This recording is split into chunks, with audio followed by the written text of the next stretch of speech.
Hey yo, this is King Black, and I titled this video, I Love My Country, no matter how flawed it may be.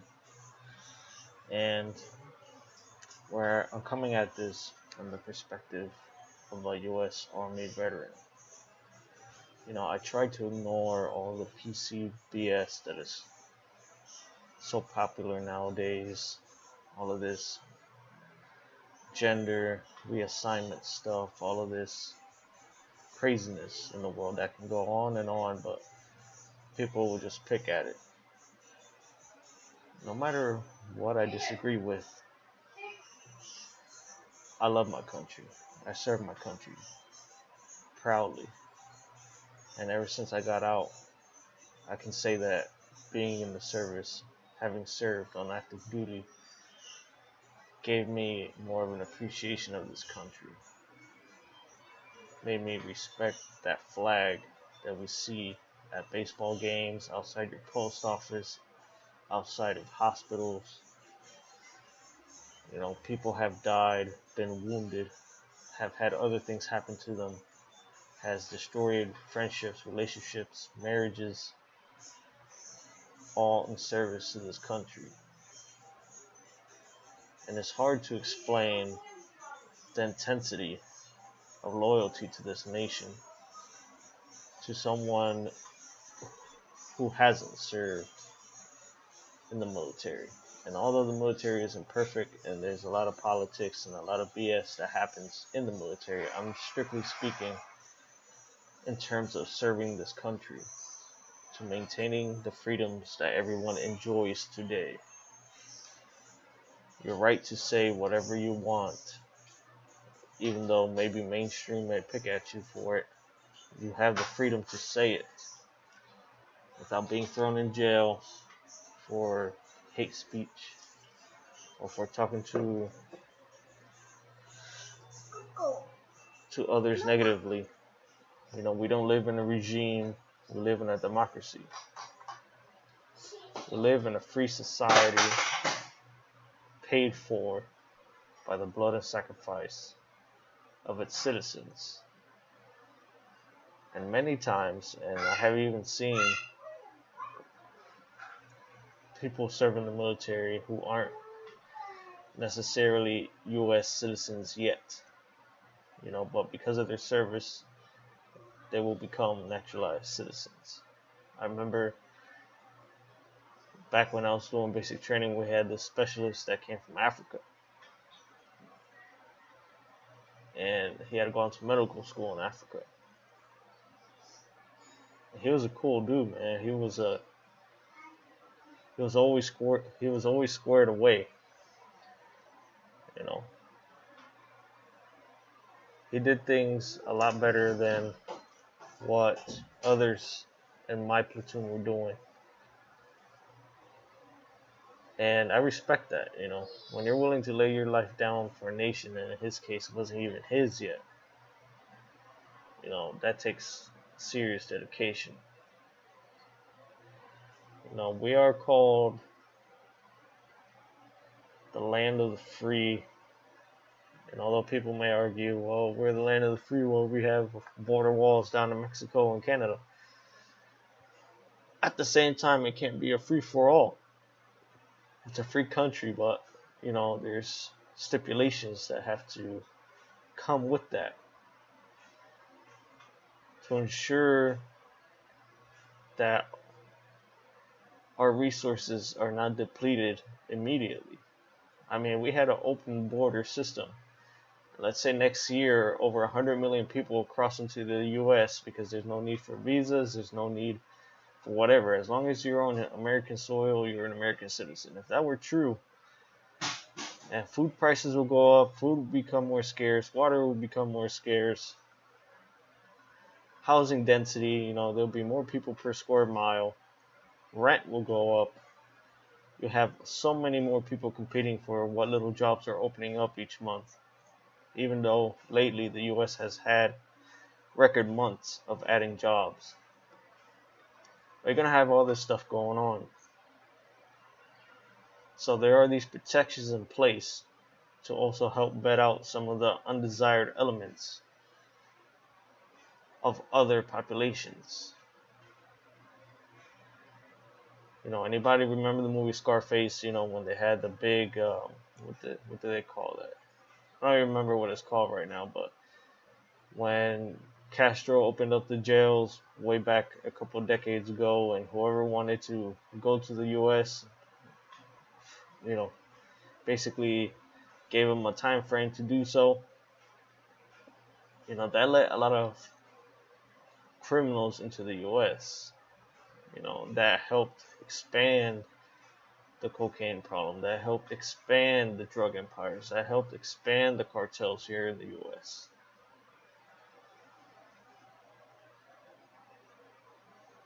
Now,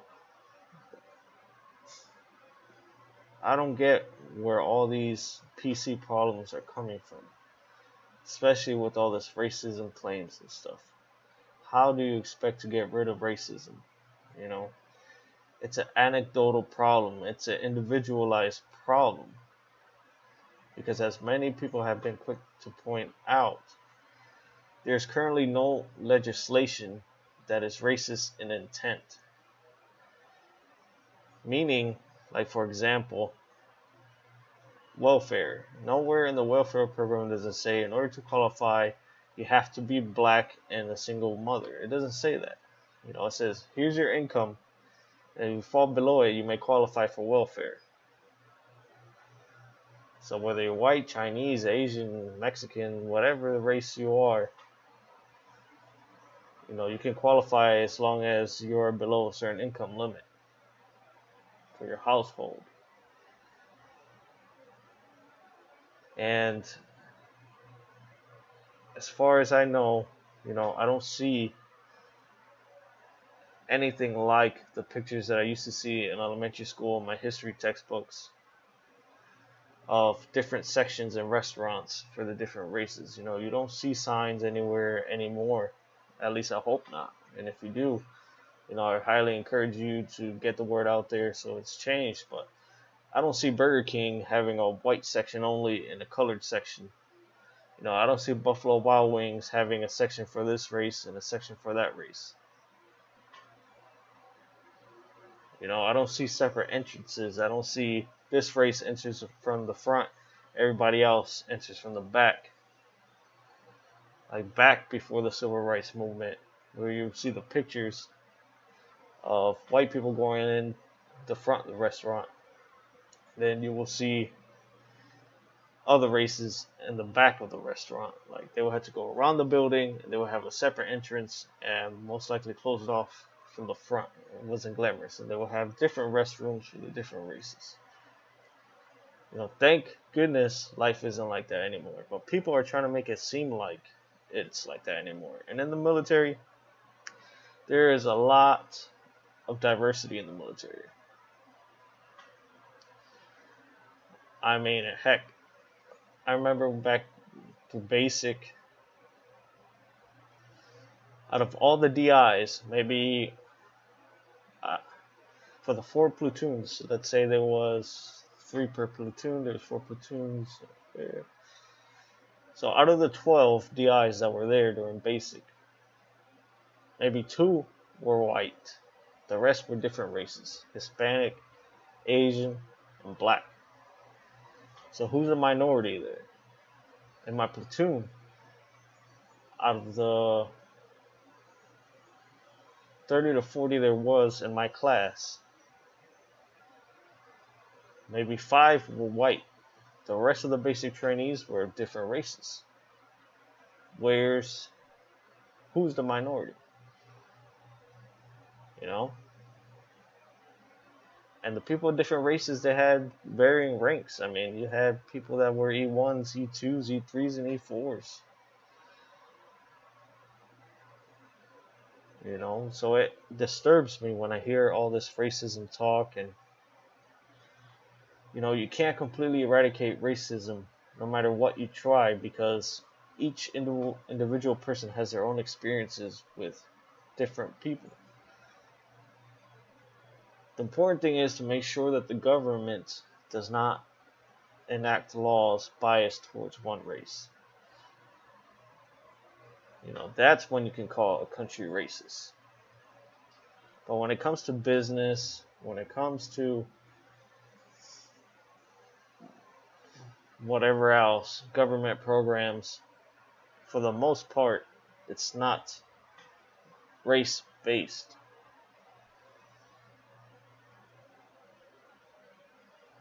Just because something is disproportionate does not mean it is systemic.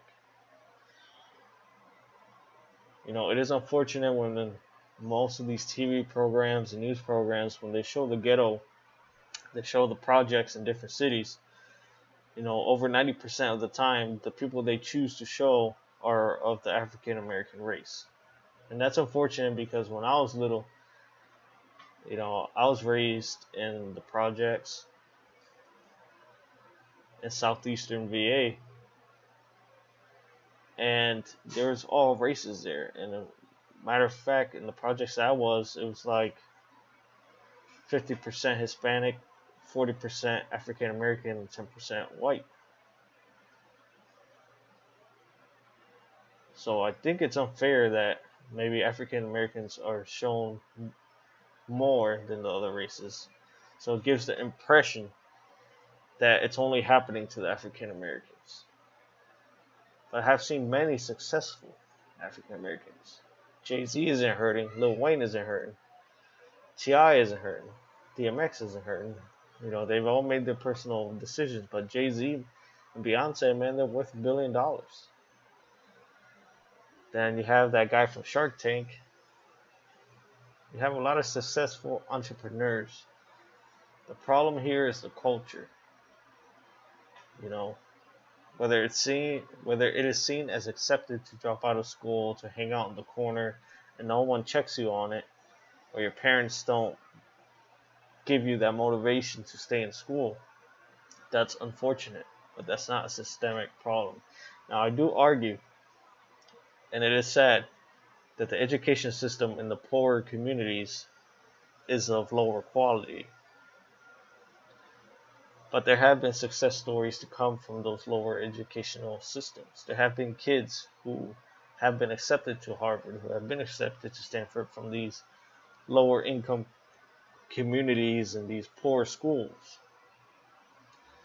I think more government money has to be invested into the educational system so that we upgrade the quality of education that our kids are receiving, so they can grow up smart, educated, not get distracted by this Facebook, Instagram, Twitter beef.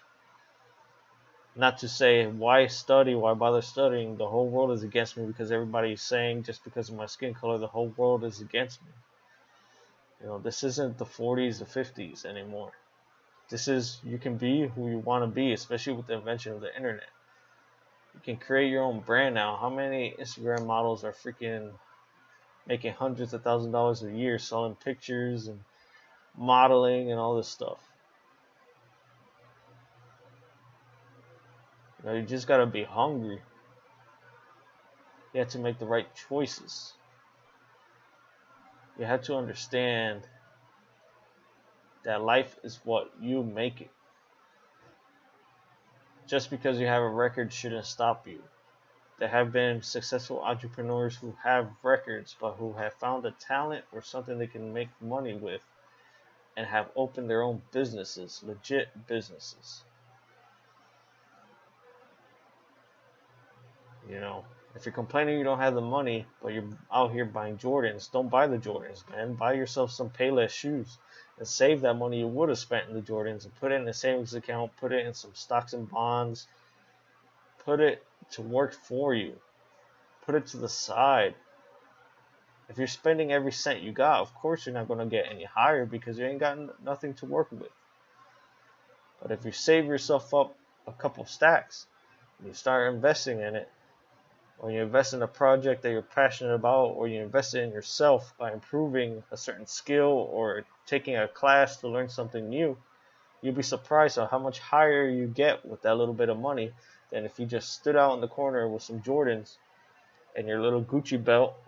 And this is if you ain't buying it off of AliExpress, if you're buying it legit, real products. You save yourself a lot of money if you just save it and invest in yourself. You can pick your own self up. Don't blame the system, man. I remember there's this girl in high school, everybody thought she was a little bit slow.